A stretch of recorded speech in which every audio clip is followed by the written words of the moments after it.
चलिए आज एक कहानी सुनते हैं। 4 दशकों की कहानी। ये कहानी है एक खामोश क्रांति की। एक ऐसी क्रांति जिसने दुनिया के इकोनॉमिक मैप को आप कह सकते हैं हमेशा हमेशा के लिए बदल कर रख दिया। सोचिए, एक ऐसा वक्त जब दुनिया का आर्थिक दिल पश्चिम में धड़कता था। सारी पावर, सारा इन्फ्लुएंस, सब कुछ बस वहीं था। लेकिन वक्त की नदी ने अपना रुख बदल लिया और अब वही धड़कन पूरब से सुनाई दे रही है। तो चलिए इस कहानी को शुरू करते हैं साल 1980 से। एक ऐसा दौर जब दुनिया पर पश्चिम का कह सकते हैं एक छत्र राज था। अब ये जो तस्वीर है ना, ये 1980 की सच्चाई को बिल्कुल साफ दिखाती है। आप देखिए, ग्लोबल इकोनॉमी का लगभग सारा का सारा हिस्सा पश्चिम के पास था और चीन और भारत वो तो इस नक्शे पर बस एक छोटे से बिंदु जैसे थे, इस रेस में बहुत बहुत पीछे। उस वक्त दुनिया के इकोनॉमिक मैप पर बस गिने चुने नाम ही राज कर रहे थे। अमेरिका, जापान, जर्मनी, ब्रिटेन, यही वो देश थे जो ग्लोबल पॉलिसीज तय करते थे, जिनकी चमक के आगे पूरा का पूरा पूरब बस दूर खड़ा देख रहा था। लेकिन ठीक उसी वक्त जब पश्चिम अपनी कामयाबी में मग्न था, पूरब में बदलाव की एक बहुत धीमी सी एक पहली दस्तक सुनाई दे रही थी। और दिलचस्प बात यह है कि दोनों देशों ने रास्ते बिल्कुल अलग चुने। एक तरफ चीन था, जहां छोटे छोटे कस्बों में फैक्ट्रियों की पहली मशीनें गूंज रही थीं, तो दूसरी तरफ भारत, जिसके शहरों में कंप्यूटर क्रांति की पहली फुसफुसाहटें थीं। उस वक्त किससे पता था कि यही दो आवाजें आगे चलकर इतिहास बदल देंगी। और बस यहीं से असली कहानी शुरू होती है। उन 4 दशकों की कहानी जिन्होंने ग्लोबल पावर के सारे समीकरणों को पूरी तरह से पलट दिया। ये कहानी आप कह सकते हैं दशकों में बटी हुई है। 1980s वो पुराना दौर, फिर आया 90s का दशक जब पूरब ने कह सकते हैं पहली अंगड़ाई ली। 2000s में इस बदलाव को रफ्तार मिली और 2025 आते आते शक्ति का एक बिल्कुल नया केंद्र बन चुका था। हर दशक एक नया चैप्टर लिख रहा था। चीन की ग्रोथ स्टोरी तो सच में किसी फिल्म की स्क्रिप्ट जैसी लगती है। 1980 में ग्लोबल जीडीपी में उसका हिस्सा जानते हैं कितना था? सिर्फ 2%। जरा सोचिए, जस्ट 2%।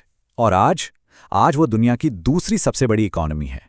ये सिर्फ नंबरों का खेल नहीं था, ये एक पूरी सिविलाइजेशन का नया कॉन्फिडेंस था।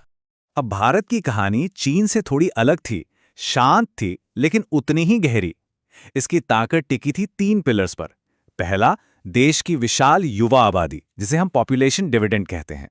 दूसरा, टेक्नोलॉजी रेवोल्यूशन। और तीसरा, सर्विस सेक्टर का जबरदस्त उछाल। इन्हीं की वजह से भारत 21वीं सदी की एक बड़ी इकोनॉमिक पावर बना और अब तो ये भी कहा जा रहा है कि ये जल्द ही जापान को भी पीछे छोड़ देगा। और ये तो होना ही था। जब पूरब का सूरज उग रहा था तो पश्चिम के आसमान में रोशनी थोड़ी धीमी पड़ने लगी। देखिए, अमेरिका आज भी एक सुपर पावर है, इसमें कोई शक नहीं, लेकिन ग्लोबल इकोनॉमी में उसका हिस्सा कम हो रहा है। और यूरोप भी ग्लोबलाइजेशन और तकनीकी बदलाव जैसी नई चुनौतियों से जूझ रहा है। तो ये जो बदलाव है ना, ये सिर्फ आंकड़ों का नहीं है, ये एक मौका है शक्ति यानी पावर के नेचर को समझने का, उसकी दिशा को समझने का। और सबसे जरूरी बात शायद यही है कि शक्ति स्थायी नहीं होती, वो बस अपनी दिशा बदलती है। हमने शायद कभी सोचा था कि ये हमेशा एक ही जगह रहेगी, पर ऐसा होता नहीं है। ये ठहरती नहीं, बस बहती रहती है। तो क्या ये सिर्फ इकोनॉमिक्स की कहानी है या फिर ये समय की कहानी है, सिविलाइजेशंस के उठने और गिरने की कहानी है? कभी दुनिया की धड़कन न्यूयॉर्क से सुनाई देती थी, अब वही धड़कन शंघाई और दिल्ली के बीच गूंजती है। ये बदलाव की सबसे खूबसूरत तस्वीर है। तो सवाल ये है कि अब आगे क्या? Well, the story doesn't and here. ये कहानी यहां खत्म नहीं होती, बल्कि ये तो एक नए चैप्टर की शुरुआत है।